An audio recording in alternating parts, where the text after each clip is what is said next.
உண்மையில நம்ம இந்த நேரத்தில் சிந்தனை செய்ய வேண்டிய முக்கியமான சில விஷயங்கள் இருக்கிறது. அது என்னென்றா, நாம் தமிழர் கட்சியை ஒரு குறிப்பிட்ட விடயத்தை கூறி அப்போது ஆண்ட திராவிட கட்சிகளும் இப்போது ஆளும் கட்சியினராலும் அந்த ஒரு விடயத்தை கூறி மாறி மாறி திட்டமிட்டு வீழ்த்திட்டு வராங்க. அந்த விடயத்தை மக்கள் மனதில் அவங்க ஆழமாக விதைச்சிட்டு வராங்க. ஒரு அரசியல் இயக்கம் எழுச்சி பெறும்போது அதன் மீது கேள்வி எழுப்பப்படுவது இயல்புதான், விமர்சனங்களும் வரலாம். ஆனால் தொடர்ந்து ஒரே மாதிரியான முத்திரைகள் குத்தப்படுவது, அது இயக்கத்தின் மீதும் மக்கள் கொண்டிருக்கும் நம்பிக்கையை உடைக்க முயற்சி நடந்தால் அதை நாம கண்டிப்பா சிந்தித்து பார்க்க வேண்டிய கட்டாயத்தில் இருக்கிறோம். நாம கடந்த சில ஆண்டுகளை கொஞ்சம் திரும்பி பார்க்கணும். 2019 2021 காலகட்டத்தில் தமிழகத்தில் தமிழ் தேசியம் என்று மாற்று அரசியல் குறித்து ஒரு புதிய சிந்தனை உருவாக தொடங்கிய காலம். அந்த நேரத்தில் நாம் தமிழர் கட்சி தமிழ் தேசியம் என்ற கொள்கையை கொண்டு வளர்ந்து கொண்டிருந்தது. பல்வேறு விமர்சனங்களோடு சேர்த்து அன்றைய திராவிட கட்சிகள் நாம் தமிழர் கட்சியை பாஜகவின் பி டீம், அதாவது இரண்டாம் அணி என்று ஒரு முத்திரையை திராவிட கட்சிகள் குத்தி கொண்டிருந்தனர். நாம் தமிழர் கட்சி பாஜகவின் பி டீம், அதாவது இரண்டாம் அணி என்று கூறியதை பலர் நம்பிக்கிட்டே இருந்தாங்க.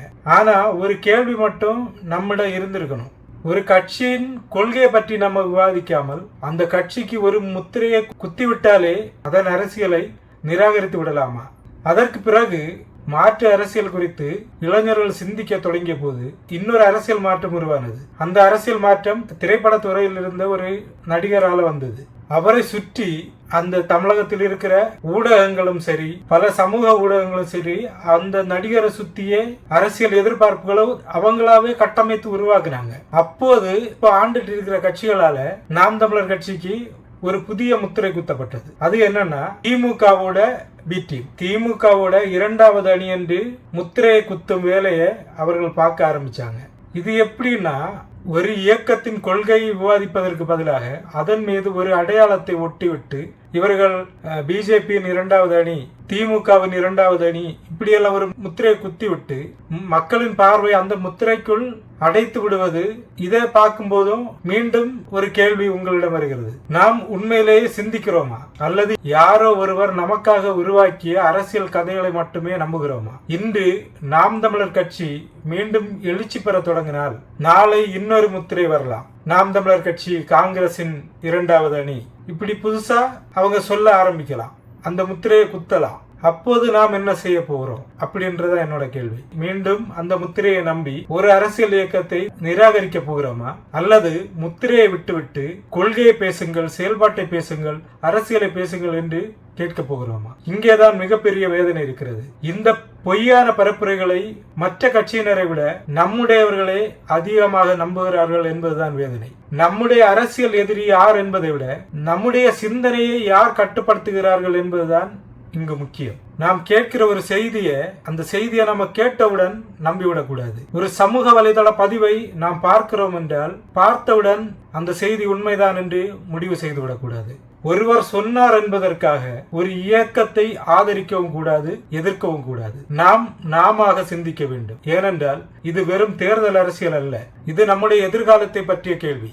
இன்று நாம் பேசாமல் விட்ட ஒரு பிரச்சனை நாளை நம்முடைய பிள்ளைகளின் வாழ்க்கையை பாதிக்கலாம். இன்று நாம் அலட்சியப்படுத்தும் இயற்கை நாளை நம்முடைய பிள்ளைகளுக்கு இல்லாமல் போகலாம். இயற்கை மெல்ல மெல்ல சாகும். நீர் கிடைப்பதற்காக நாம் ஓட வேண்டிய நிலை வரலாம். உணவுக்காக நாம் அலைந்து திரிய வேண்டிய நிலை வரலாம். வாழ்வதற்காக உறைவிடத்தை தேடி மனிதன் இடம்பெயர வேண்டிய நிலை கூட வரலாம். அப்போது இன்னும் 25 ஆண்டுகள் கழித்து உங்கள் மகன் அல்லது மகள் உங்களிடம் கேள்வி கேட்பார்கள், அப்பா, உங்கள் காலகட்டத்தில் வாழ்ந்த அந்த மனிதரை, அதாவது நாம் தமிழர் கட்சியின் அண்ணன் சீமான் அவர்களை ஏன் நீங்கள் தோற்கடித்தீர்கள்? அந்த ஒரு கேள்விக்கு நீங்கள் என்ன பதில் சொல்வீர்கள்? அப்போது உங்கள் முகத்தில் ஒரு புன்னகை இருக்கலாம், ஆனால் அந்த புன்னகைக்கு பின்னால் இருக்கும் மனம் அது உடைந்திருக்கும். கண்களில் கண்ணீர் ததும்பியபடி அப்போது உண்மையை நாங்கள் புரிந்து கொள்ளவில்லை மகனே, மகளே என்று சொல்ல வேண்டிய நிலை வந்துவிடக் கூடாது. அதனால்தான் இன்று நாம் சிந்திக்க வேண்டும். யார் சொன்னார்கள் என்பதை கேட்பதை விட யார் சொல்கிறார்கள் என்பதை கேட்போம். யாருடைய முத்திரை குத்துகிறார்கள் என்பதை கவனிப்பதை விட இந்த அரசியலின் கொள்கை என்ன என்பதை பார்ப்போம். யாரை ஆதரிக்க வேண்டும், யாரை எதிர்க்க வேண்டும் என்று யாரும் நமக்கு முடிவு செய்ய வேண்டாம். நாமே படிப்போம், நாமே கேள்வி கேட்போம், நாமே சிந்திப்போம். ஏனென்றால் ஒரு தலைமுறையின் அரசியல் முடிவு அடுத்த தலைமுறையின் வாழ்க்கையை தீர்மானித்து விடக்கூடும். நாளை நம் பிள்ளைகள் கேள்வி கேட்கும் போது தலைகுனிந்து நிற்காமல் நாங்கள் அப்போது சிந்தித்தோம், உண்மையை தேடினோம், நம் மண்ணுக்காக முடிவு செய்தோம் என்று பெருமையாக சொல்லக்கூடிய தலைமுறையாக நாம் இருக்க வேண்டும். பிஜேபியின் இரண்டாவது அணி, திராவிட கட்சிகளின் இரண்டாவது அணி என்று பரப்பப்படும் முத்திரைகளை நம்பாதீர்கள். சிந்தனையை நம்புங்கள். பரப்புரைகளை மட்டும் நம்பாதீர்கள். உண்மையை தேடுங்கள். இது ஒரு கட்சிக்கான கேள்வி மட்டுமல்ல, இது நமது எதிர்காலத்துக்கான கேள்வி. சிந்திப்பீர்கள் என்று நினைக்கிறேன்.